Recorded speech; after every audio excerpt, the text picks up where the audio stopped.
Well, Broncos country is week 13, mile high salute, man. The Broncos are getting ready to face off against the Cleveland Browns on Monday Night Football here in Denver before the upcoming week 14 bye. Can the Broncos get to 8-5? We're going to talk about it. We got injury news, we got a lot of important information leading up into the game on Monday. So I appreciate you guys tuning in. My name is Mark with Marky Sports. If it's your first time on the channel, welcome. Check some of the other videos out. If you love all things Broncos, we sprinkle in some abs and some nuggets as well. I'd appreciate if you see that little subscribe button below. Give it a little smashy for me, like the video, and hit me up in the comments, man. I'd love to have you guys join the community. Love to have anybody that wants to join on the channel. You guys are always welcome. Just hit me up and we'll talk about it. All right, let's do this. So, guys, the Broncos, the final injury report has been released, and let's talk about what that is looking like.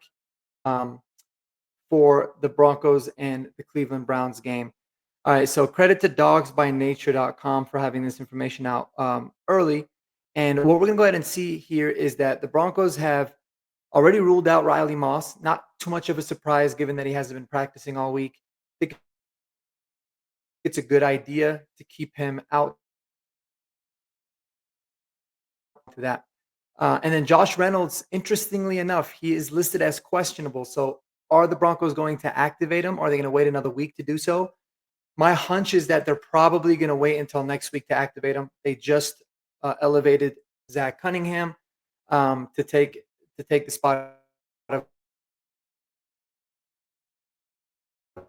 squad, but not on the active roster. So they might not make a move. They don't have to make a move on Josh Reynolds until next Wednesday, even though it's a bye week. That's when they have to make that decision. But we'll see. We'll definitely know more by tomorrow if he's going to play. It'll be interesting how he'll fit in and what that means for the wide receiver room. Did some digging on that, but we can talk about that on a later day. Some good news for the Broncos, and I hate saying good news because I don't like it when players are injured. But it looks like the offensive tackle Jedrick Wills is going to be out again, which is a very, very big hole for them at the tackle position. They've kind of mixed in Jermaine Ifedi. Anybody that knows anything about Jermaine Ifedi, man, he struggles at times. So there's going to be some really big time vulnerabilities there, and it's an area in which I expect for the Broncos to take full advantage of at that tackle position. Sam Kamara is a depth defensive end. He's been ruled out. Cedric Tillman, who's really actually been playing some good football lately for them, is out with the concussion, as well as safety Juan Thornhill for them, who's one of their starters at the safety position. So their wide receiver position is going to be really interesting outside of Jerry Jeudy, Mr. Drop the ball himself. We don't really know how it's going to look. There's a guy named Jalen Darden that I was looking at that could be there. They could elevate Kadarius Toney from the practice squad. It's going to be a little bit thinner at that group for them. They do have Elijah Moore, obviously, so I expect for it to be a lot of Jerry Jeudy and a lot of Elijah Moore, and we'll see how the rest of it pans out for them. But Cedric Tillman not playing is a big loss for them. And it looks like they had a cornerback in Miles Harden who has been out for a lot of the season. He hasn't been activated from IR. He won't be for this one. And so otherwise, it's going to be, full go. The Browns are definitely a lot more of a beat up team than the Broncos are, knock on wood, thankfully for us. And, not having Cedric Tillman and not having Jedrick Wills is really big time and positive news for Broncos country when it comes to that. And that kind of is a testament, in my opinion, to the work that Sean Payton. I think Sean Payton's done so many incredible things since becoming the head coach for the Denver Broncos. But hiring the strength and conditioning program with, I know his first name is Bo. I don't know his last name off the top. But that whole program that they've put in place, man, has it worked wonders. I don't want to curse anything, but they've done a really, really good job on the injury front. So yeah, there's that. And then in terms of what this game means for the Broncos, just to give you guys an idea, the difference of the Broncos winning this game, if they end up winning this game, their chances of making the playoffs is about 78%. If they lose it, it goes down to 53%. So to say the least, it's a very, very important game for the playoff front standpoint, obviously. But in addition, I think it's just one of those, another test for the Broncos team is like, this is a team that you should beat, especially in primetime at home. And they just need to be able to continue on with those, passing those tests, right? when you're really wanting to change the culture, change the mindset, the belief of a team, it all starts with winning games that you should win, and then being competitive and giving yourself a chance to win in all those games that you shouldn't. And I think for the most part this year, the Broncos have done a really, really good job of that. I expect for it to be kind of unique in a sense. I had shared something earlier on my Twitter. I'm going to go ahead and actually pull it up because I thought it was really interesting and I wanted to get you guys' thoughts on it. But um, one of the things that was really discussed a lot going into this week was how the Broncos offense does a very, very, very good job against zone coverage. Lately, that's when Bo Nix has really been shining. He's been doing really well against zone, but they've struggled against man. Now, when you kind of look into it and you dig it, the numbers will back that up, but they also haven't really they've played a lot more zone, which the NFL in general, tends to be going that way in terms of playing more zone. And so the Browns are a little bit unique in a sense of they play man coverage fourth most of anyone in the NFL. And so this is kind of what I had talked about. Like I said, this is on my Twitter page. It's at Markey_sports on X. I'll always call it Twitter. It's not going to be X. So on Twitter. But here's what you'll see. So the Browns, even though they play the fourth most uh, man coverage, they still only play man coverage at about 35%.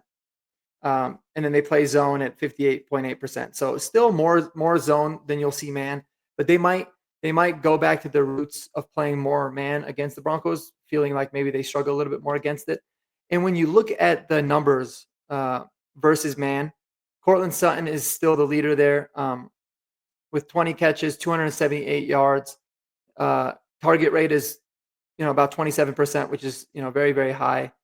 And then when you look at somebody like Devon Vele, his expected target rate against man is 12.9. Josh Reynolds, when he was healthy, was 22.2. He was the third highest, and the second highest against man coverage from a target percent standpoint was actually Marvin Mims. And I apologize. It looks like actually Troy Franklin was targeted the most. But as you can see, the amount of routes run is much lower. The amount of receptions overall very, very low, where they're significantly higher down here versus zone.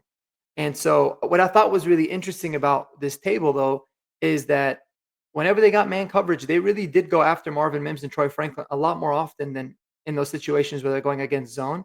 And a lot of it could be because those are the speed guys. Those are the guys that can create separation and get open versus man coverage. But it's going to be imperative in this game, especially. It's going to be very, very imperative for those guys, Devon Vele, Josh Reynolds if he's healthy, Troy Franklin, Marvin Mims, for those guys to really be productive and shine, because the Browns, not only will they do whatever they can to try to eliminate Cortland Sutton, especially because of how hot Cortland Sutton's been lately, but they have a cornerback in Denzel Ward who's having a career year.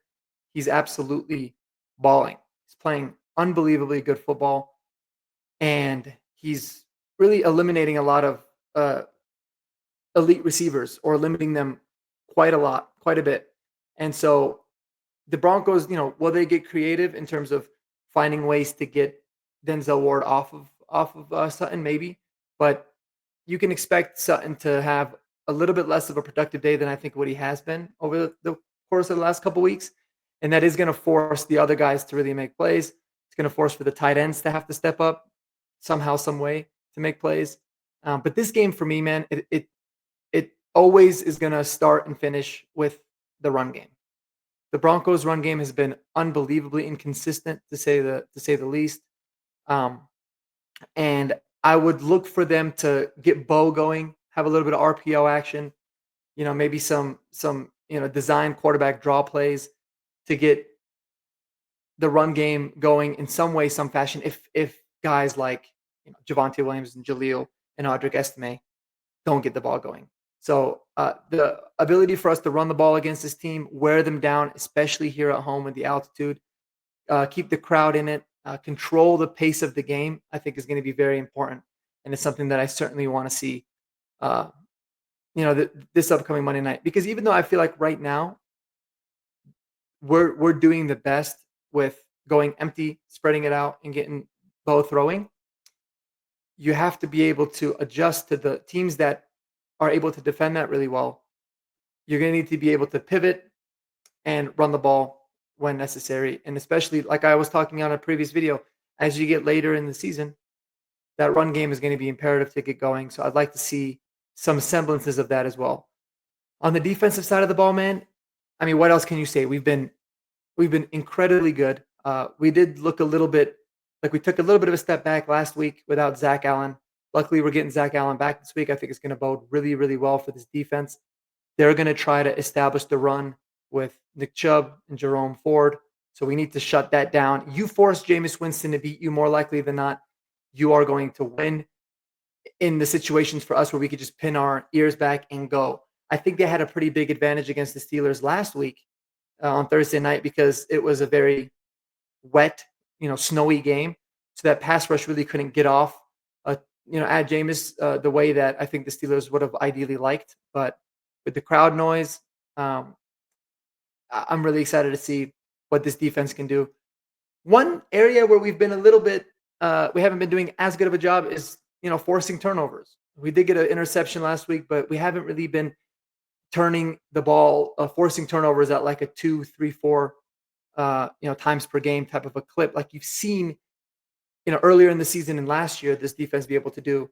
Um, Jameis Winston is going to be able to give you those opportunities to get momentum, changing plays, and so we got to capitalize on those. And as always, a hot start is going to be really important for this team at home to keep the crowd in it. We've really struggled. Like when you look at a record, we're 3-2 at home, but we really haven't played very good football with the exception of the Falcons game at home. So I'd like to see us, come out and you know get the crowd in it early, put it on them early. I said it last week. The same thing with the Raiders. If you can put a team away early, that is 2 or 3 win team at this part of the season. Usually you can get them to crack and kind of give up early. But if they're going into the fourth quarter and they feel like they have a shot, it's going to be a little bit of a dogfight. Um, I do expect for this game to be close. The Broncos are currently 6-point favorites. 5.5 to 6.5 is kind of the range, very similar to what it was last week. I think the Browns are a better team with Jameis Winston as their quarterback. I think they're very underrated in the sense of, Coach Stefanski. I think he's a really good coach. They're always going to play good defense. They're an AFC North opponent. We're 0-2 against AFC North teams, and they're going to make it as tough on us as possible. And it's going to be a hell of a test. I do think the Broncos ultimately will prevail, and I believe it's going to be a 3-point game. It could, come down to the leg of Will Lutz, who has been kicking ass lately. But I do believe that the Broncos get the win this week, and I think that they win it by a score of 22-19. That is my final prediction. I want to know what you guys think below, but we're about 48 hours away from kickoff. A little bit less, or a little bit more than 48 hours. So, let me know what you guys think below in the comments. What are your keys to victory? My keys to victory are simple. Limit Myles Garrett as much as you possibly can.